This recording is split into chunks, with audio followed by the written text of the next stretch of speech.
Shalom Bapak Ibu Saudara, selamat pagi. Bertemu kembali kita dalam ibadah umum pada pagi hari ini. Mari kita serahkan semua ibadah kita dalam pimpinan Tuhan. Pertolongan kita datang dari Tuhan, pencipta langit bumi serta segala isinya. Allah yang tidak pernah meninggalkan pekerjaan tangannya, dan yang kasih setianya tetap kekal sampai selama-lamanya.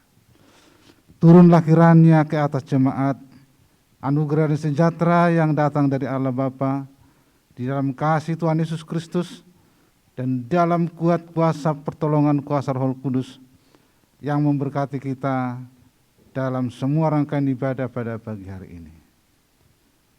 Amin.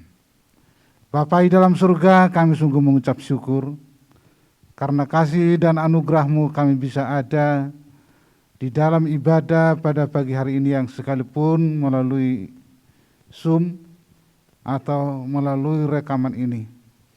Namun kami percaya kuasa Tuhan tidak pernah terbatas untuk melawat setiap pribadi kami sehingga kami diberkati. Terima kasih Tuhan, kiranya nyatakanlah kuasa-Mu, urapan-Mu dalam semua rangkaian ibadah pada pagi hari ini. Dalam nama Tuhan Yesus Kristus, kami berdoa. Haleluya. Amin. Shalom saudaraku yang dikasihi di dalam Tuhan. Selamat pagi dimanapun kita berada. Setiap kita akan boleh merasakan akan keajaiban Tuhan di setiap kita masing-masing. Saya percaya jemaat Tuhan akan diberkati lewat ibadah pada pagi hari ini. Kita akan bersama-sama naikkan pujian ajaib, sungguh ajaib.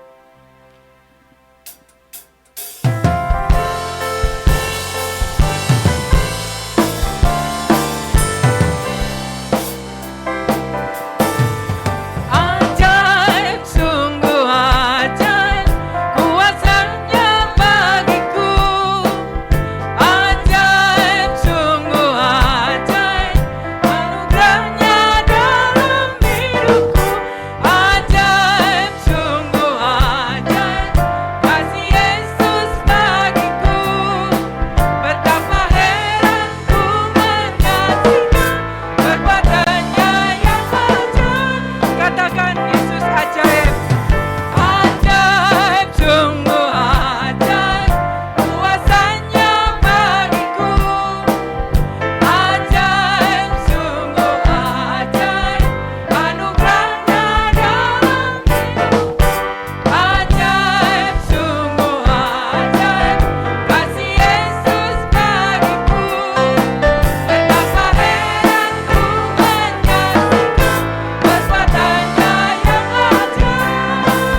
menikmati hari-hari keajaiban Tuhan di dalam setiap kehidupan kita.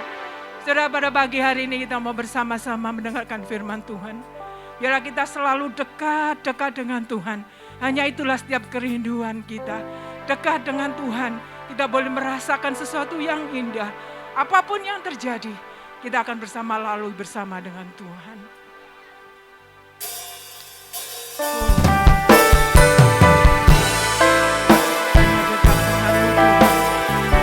Kami boleh merasakan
terus menyala-nyala di setiap kehidupan kami.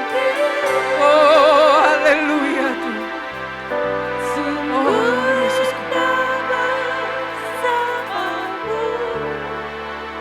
Ku ingin selalu bersekutu denganmu, menikmati hadiratmu, biarkan rohmu tinggal dalam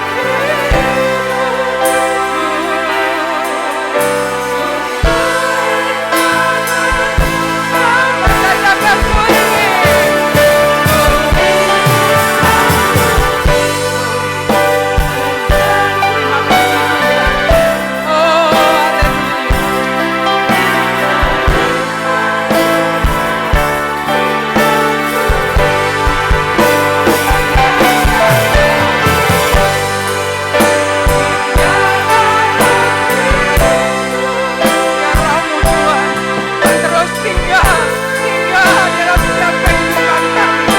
Katakannya lagi.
Puji Tuhan, kita telah memuji dan memuliakan nama Tuhan, dan saat ini mari kita siapkan hati kita untuk mendengarkan firman Tuhan. Mari kita berdoa. Bapa di dalam surga, kami mengucap syukur karena Engkau Allah yang telah memberkati kami melalui pujian, dan saat ini berkatilah kami melalui kebenaran firman-Mu. Terima kasih Tuhan, berfirmanlah, kami siap mendengarkan. Dalam nama Tuhan Yesus kami berdoa. Amin. Puji Tuhan Bapak Saudara, kita bersyukur dalam situasi yang masih mencekam oleh karena COVID-19 ini, maka kita tetap bisa beribadah sekalipun memang harus melalui Zoom atau YouTube ini. Tema firman Tuhan pada pagi hari ini adalah menjalani proses kedewasaan iman. Kita akan baca firman Tuhan di dalam 2 Timotius 3 ayat 10 sampai ayat yang ke-17. Firman Tuhan berkata demikian. Tetapi engkau telah mengikuti ajaranku, cara hidupku, pendirianku, imanku, kesabaranku, kasihku, dan ketekunanku. Engkau telah ikut menderita penganiayaan dan sengsara seperti yang telah kuderita di Antiokhia dan di Ikonium dan di Listra. Semua penganiayaan itu kuderita dan Tuhan telah melepaskan aku daripadanya. Memang setiap orang yang mau hidup beribadah di dalam Kristus Yesus akan menderita aniaya. Sedangkan orang jahat dan penipu akan bertambah jahat, mereka menyesatkan dan disesatkan. Tetapi hendaklah engkau tetap berpegang pada kebenaran yang telah engkau terima dan engkau yakini, dengan selalu mengingat orang yang telah mengajarkannya kepadamu. Ingatlah juga bahwa dari kecil engkau sudah mengenal kitab suci yang dapat memberi hikmat kepadamu dan menuntun engkau kepada keselamatan oleh iman kepada Kristus Yesus. Segala tulisan yang diilhamkan Allah memang bermanfaat untuk mengajar, untuk menyatakan kesalahan, untuk memperbaiki kelakuan, dan untuk mendidik orang dalam kebenaran. Dengan demikian, tiap-tiap manusia kepunyaan Allah diperlengkapi untuk setiap perbuatan baik. Puji Tuhan, Bapak Ibu Saudara, berbahagialah kita yang terus membaca firman Tuhan, merenungkan dan melakukan dalam hidup kita sehari-hari. Menjalani proses kedewasaan iman. Kita tahu bahwa seluruh hidup yang ada di bumi ini adalah juga melalui proses. Tidak ada yang ada tanpa melalui proses, termasuk kita manusia. Nah, tentunya dalam hal dewasa dalam iman, ini pun melalui proses. Dan prosesnya juga berat, tidak mudah. Nah, karena itu seperti nasihat yang diberikan oleh Rasul Paulus kepada Timotius, pada pagi hari ini kita dinasihati supaya kita juga menjadi ikut berproses menuju kepada kedewasaan iman. Apa saja yang dilakukan oleh Rasul Paulus atau nasihat Rasul Paulus kepada Timotius? Kita lihat di dalam kebenaran firman Tuhan yang sudah kita baca pada pagi hari ini. Yang pertama kita lihat di situ adalah dia menunjukkan bahwa pola hidup yang harus berteladan. Ini yang pertama. Diungkapkan tadi dalam ayat 10, tetapi engkau telah mengikuti ajaranku, cara hidupku, pendirianku, imanku, kesabaranku, kasihku, dan ketekunanku. Kita lihat di sini bahwa Rasul Paulus memang memberikan contoh yang baik kepada Timotius dalam hal apa saja yang kita lihat di situ, dalam cara hidupnya, dalam ajarannya, dalam pendiriannya, dalam iman, kesabaran, dan dalam kasih, dan juga dalam ketekunan. Ini yang perlu kita memang harus tekuni dalam hidup kita sebagai orang yang percaya di zaman-zaman yang seperti yang sekarang ini kita lihat sulit. Memang ini menjadi proses menuju kedewasaan iman. Kita hidup adalah hidup dalam segala yang benar, ya. Segala yang berteladan. Kalau seperti Rasul Paulus mengingatkan kepada Timotius, karena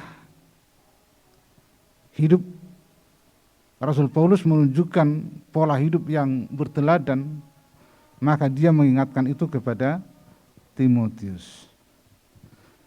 Nah, Bapak Ibu Saudara yang terkasih dalam Yesus Kristus, memang kita tahu bahwa proses kedewasaan itu dimulai dari anak-anak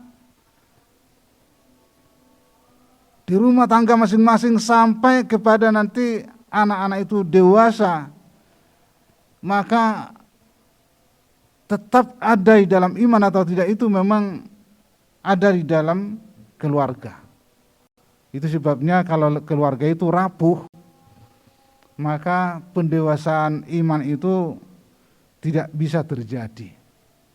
Kalau orang tuanya tidak bisa memberikan teladan yang baik kepada anak-anak, maka anak-anak pun menjadi hidup dengan tidak punya pola hidup. Artinya tidak sedikit yang kita lihat anak-anak ya ada yang akhirnya jatuh kepada kenakalan-kenakalan, ada yang akhirnya menjadi jatuh kepada narkoba dan berbagai keinginan-keinginan daging yang lain. Karena apa? Pasti karena pertama itu dilihat dari keteladanan dari orang tua. Oleh sebab itu orang tua itu menjadi figur yang sangat menentukan.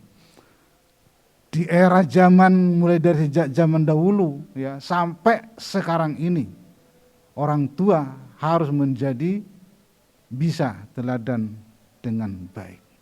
Baik dalam perkataan, baik dalam ajaran, baik dalam iman, dan juga dalam kesabaran dan kasih dan ketekunan. Sama-sama dibawa kepada proses yang kita sebutkan pendewasaan iman itu. Nah, puji Tuhan, kita sedang berproses memang, tetapi jangan sampai akhirnya ada yang tidak mau diproses. Kalau masih ada di proses, berarti dia masih mau untuk tampil menjadi lebih baik. Tapi kalau ada orang yang nggak mau diproses, maka itu akan berujung kepada hal yang tidak baik juga di dalam hidupnya. Dan yang kedua, Bapak Ibu Saudara, menjalani proses kedewasaan iman adalah di dalam ayat yang ke-14 dikatakan tadi, tetapi hendaklah engkau tetap berpegang pada kebenaran yang telah engkau terima dan engkau yakini, dengan selalu mengingat orang yang telah mengajarkannya kepadamu. Yang kedua adalah berpegang pada kebenaran. Kebenaran itu apa? Kebenaran itu adalah firman Tuhan dan Tuhan itu sendiri. Dan itulah yang akan membuat kita bisa menjadi benar. Karena kebenaran yang sebenarnya sudah diberikan. Tetapi kenapa manusia kok selalu ingin hal yang salah?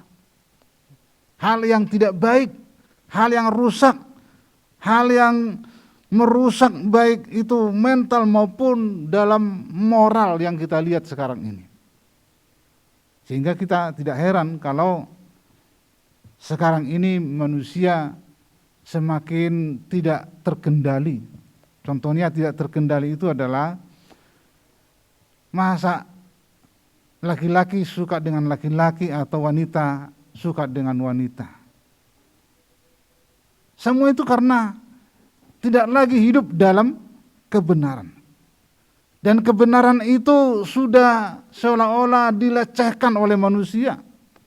Kebenaran itu sudah dianggap hanya menurut duniawi. Padahal kita diajak melalui firman Tuhan ini adalah supaya tetap berpegang pada kebenaran. Kebenaran yang sesungguhnya adalah Tuhan itu sendiri, dan itulah yang kita harus ikuti dengan tidak ada lagi perbandingan-perbandingan yang lain selain hanya benar-benar kebenaran itu satu-satunya. Sehingga dikatakan oleh Rasul Paulus kepada Timotius di situ, tetapi hendaklah engkau tetap berpegang pada kebenaran yang telah engkau terima dan engkau yakini, dan selalu mengingat orang yang telah mengajarkannya kepadamu. Kenapa perlu mengingat orang yang mengajarkannya?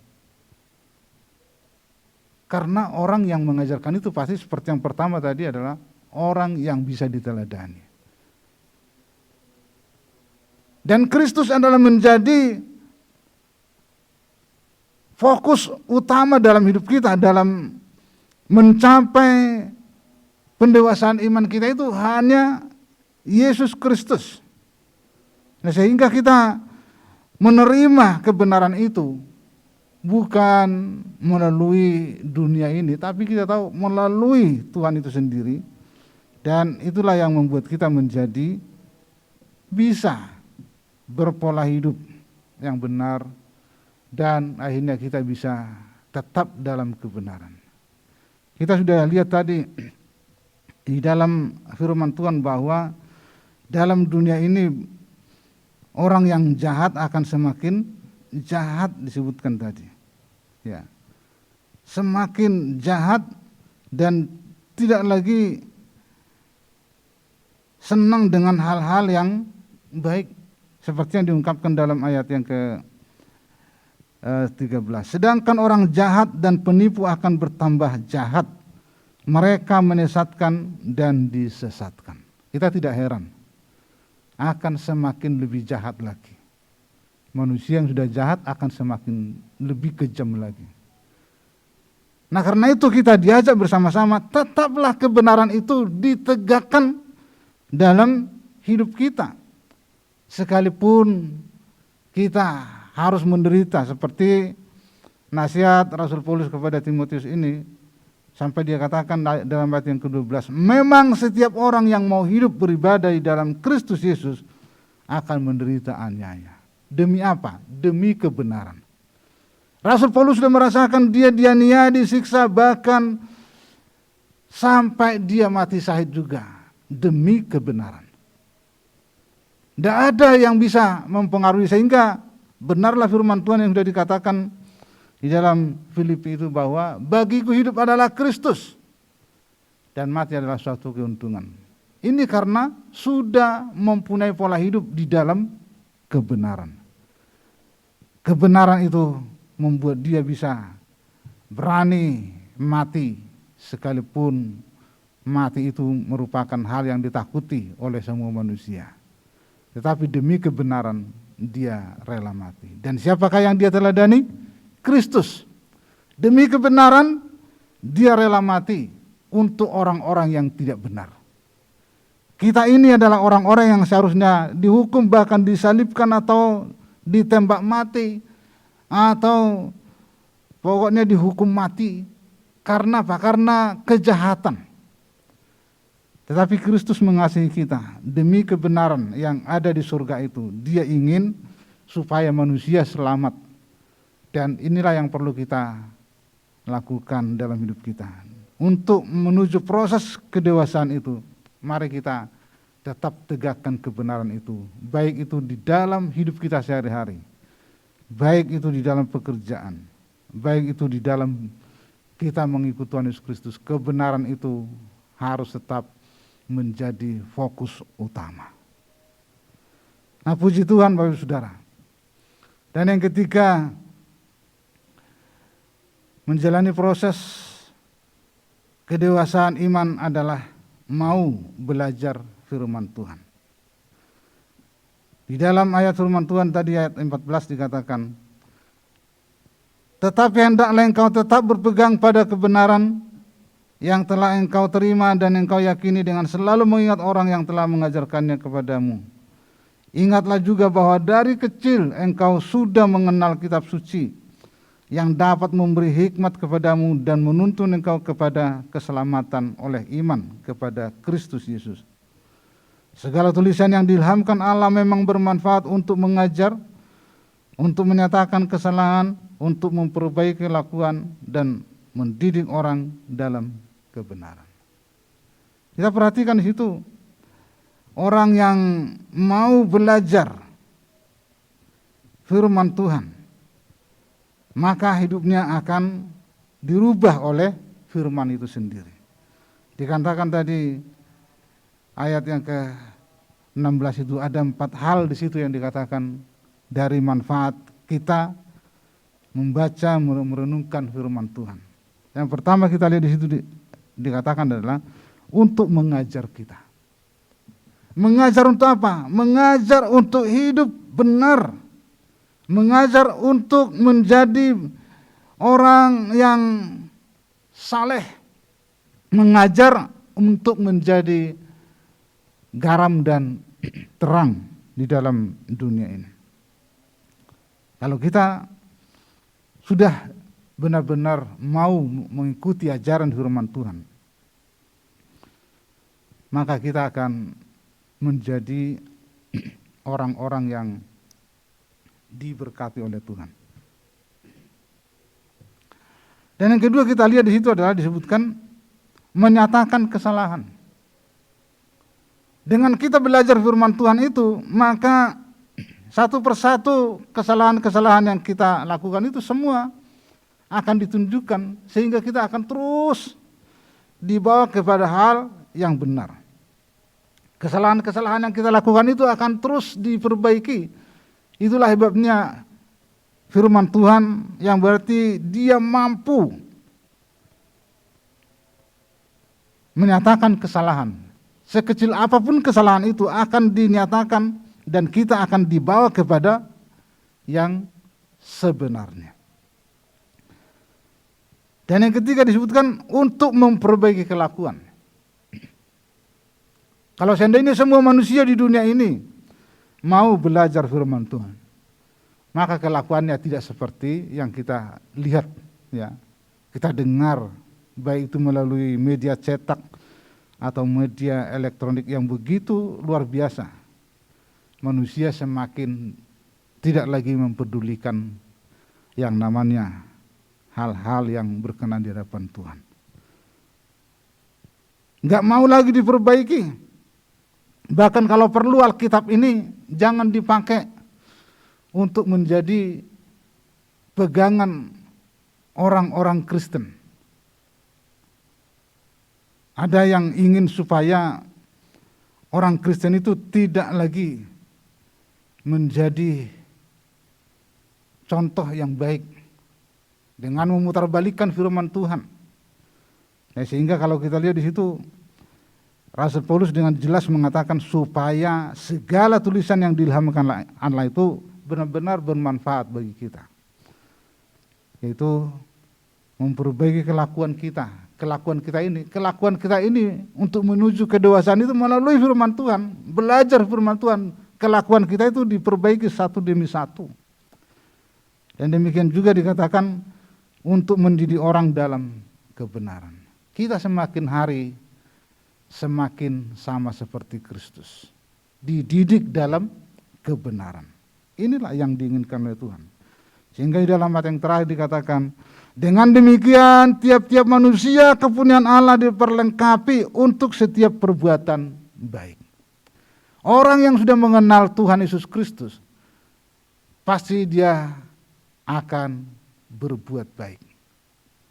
Kalau belum berbuat baik, berarti dia belum mengenal atau belum menuruti sepenuhnya, yaitu firman Tuhan atau Tuhan itu sendiri, atau Yesus Kristus itu sendiri. Tetapi Alkitab sudah jelas-jelas mengatakan bahwa yang menjadi kepunyaan Allah diperlengkapi untuk setiap perbuatan baik. Jadi kita sebagai orang yang percaya sudah jelas bisa menilai hidup kita masing-masing di hadapan Tuhan. Adakah kita sudah berbuat baik? Yang jelas kita bisa berbuat baik karena kita sudah mengenal yang sudah berbuat baik itu kepada kita, yaitu Yesus Kristus. Kalau kita enggak meneladani Yesus Kristus, maka pastilah sulit untuk hidup dengan baik. Pasti akan kacau. Keluarga yang tidak lagi merasa kepunyaan Allah. Tidak sering kita mendengar bahwa terjadi cekcok di tengah-tengah keluarga. Terjadi berbagai cekcok baik di pekerjaan. Atau mungkin berbagai karakter-karakter yang kita lihat bisa muncul yang disebutkan karakter yang tidak menurut firman Tuhan. Tapi pada pagi hari ini, mari kita menjalani proses kedewasaan iman melalui 3 hal ini. Ya. Yang pertama, mari kita memiliki pola hidup yang terus menjadi berteladan. Yang kedua, yang berpegang pada kebenaran. Dan yang ketiga, berpegang kepada firman Tuhan. Kiranya kita semua diberkati dan mengikuti proses pendewasaan iman ini. Amin. Mari kita berdoa. Kami mengucap syukur ya Tuhan karena kebenaran firman-Mu yang selalu mengajarkan kepada kami supaya kami benar-benar sebagai anak-anak-Mu taat kepadamu dalam situasi dan kondisi yang bagaimanapun. kami bisa menunjukkan bahwa kami adalah milik Tuhan. Pada pagi hari ini kami diingatkan kembali untuk menjalani proses kedewasaan iman itu. Maka Engkau telah mengingatkan kepada kami supaya kami sebagai anak-anak Tuhan mengikuti teladan Tuhan. Dan juga kami hidup dalam kebenaran dan hidup dalam firman Tuhan. Sehingga hidup kami benar-benar diproses menuju yang Tuhan inginkan. Terima kasih Tuhan, kiranya Tuhan memberkati semua jemaat-Mu dalam kehidupan keluarga, dalam kehidupan iman, dalam kedewasaan iman, supaya benar-benar bisa terwujud. Terpujilah nama-Mu Tuhan Yesus. Dalam nama Tuhan Yesus Kristus, kami berdoa mengucap syukur, haleluya. Amin. Puji Tuhan Bapak Ibu Saudara, silakan mengikuti Warta Gereja melalui video yang sudah diputar sebelum ibadah dan sesudah ibadah. Di situ semua lengkap, kiranya Bapak Ibu bisa mengikuti semua. Puji Tuhan. Mari kita akhiri ibadah kita pada pagi hari ini, karena kita bisa bersama-sama menerima berkat Tuhan. Mari kita berdoa. Bapa di dalam surga, kami sungguh mengucap syukur karena Tuhan yang telah memimpin, menyertai, memberkati semua rangkaian ibadah pagi hari ini. Kami sungguh bersyukur karena Tuhan sangat dahsyat, sangat hebat yang bisa memberkati kami sekalipun dalam suasana COVID-19 yang masih belum mengizinkan kami untuk beribadah secara offline. Tetapi kami percaya bahwa Tuhan hadir di tengah-tengah kami, di dalam kehidupan kami, dalam keluarga kami, sehingga kami tetap melakukan ibadah ini, dan kiranya Tuhan lawat setiap pribadi lepas pribadi. Kiranya Tuhan tolong semua jemaat-Mu, mereka yang lemah Tuhan kuatkan, yang susah Tuhan hibur, bahkan yang sakit disembuhkan, penyakit apapun yang dialami semua jemaat-Mu, kiranya dalam nama Yesus Kristus nyatakan kuasa keajaiban mujizat-Mu. Terima kasih Tuhan, dan pada pagi hari ini kami berdoa juga supaya kiranya menghibur keluarga yang merasakan duka cita, seperti Bapak Hadi Sampurno, kiranya Tuhan hibur, Ibu Sri Gadang, kiranya Tuhan berkati juga, dan kiranya Tuhan menolong semuanya dengan berkat-berkat Tuhan. Terima kasih Tuhan, dan pagi hari ini kami berdoa kiranya Tuhan memberkati semua pekerjaan Tuhan atau pelayanan Tuhan yang Tuhan percayakan kepada kami. Tuhan memperlengkapi kami sebagai pendeta, majelis, dan semua pengurus-pengurus seksi. Tuhan memperlengkapi kami terus, memberkati kami semua. Terima kasih Tuhan, dan pada pagi hari ini kami berdoa untuk Sinode Gereja Salmasi, kiranya Tuhan berkati dalam masa-masa pandemi COVID-19 ini, kiranya Tuhan menolong MPH juga melakukan terobosan-terobosan untuk membawa sinode ini tetap maju dan memuliakan nama Tuhan. Setiap dia Tuhan berkati juga dalam semua program-programnya. Dan saat ini juga kami berdoa untuk bangsa dan negara kami. Kiranya Tuhan tolong mulai dari presiden, wakil presiden, semua menteri-menteri, semua kepala-kepala daerah, TNI, Polri, bahkan semua aparatur negara. Tuhan tolong semuanya. Dalam masa vaksinasi bagi seluruh rakyat Indonesia, dari Sabang sampai Merauke, kiranya Tuhan tolong untuk bisa terwujud dengan baik, adil, dan merata bagi rakyat Indonesia tervaksin dengan baik. Terima kasih Tuhan, semua para dokter atau para medis yang melakukan tugas di garis depan untuk menvaksin semua masyarakat. Kiranya Tuhan beri kekuatan, kesehatan juga kepada mereka. Dan juga semua rumah sakit yang terus ikut berperan di dalam segala rencana atau program-program pemerintah. Tuhan menolong semuanya.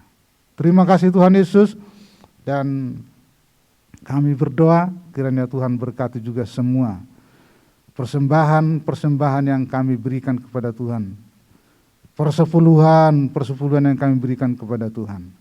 Kiranya berkati semua Tuhan, berkatilah semua jemaat-Mu, baik dalam kehidupan keluarga, baik dalam pekerjaan, usaha, studi anak-anak kami, semua diberkati juga ya Tuhan. Karena kami sungguh percaya, Tuhanlah yang kami permuliakan, dan hanya Bagimu-lah hormat kemuliaan selama-lamanya. Terpujilah nama-Mu Tuhan, kami serahkan semua hidup kami di dalam tangan kuasa-Mu. Terpuji nama-Mu Tuhan. Dalam nama Tuhan Yesus Kristus kami berdoa. Bapak Ibu Saudara, mari kita terima berkat Tuhan. Kiranya kita semakin disertai, dipimpin, dan diberkati Tuhan. Kasih karunia serta damai sejahtera yang datang dari Allah Bapa, di dalam kasih dan anugerah Tuhan Yesus Kristus, serta kekuatan, penghiburan, pertolongan Roh Kudus yang menyertai kita sekarang sampai selama-lamanya. Amin.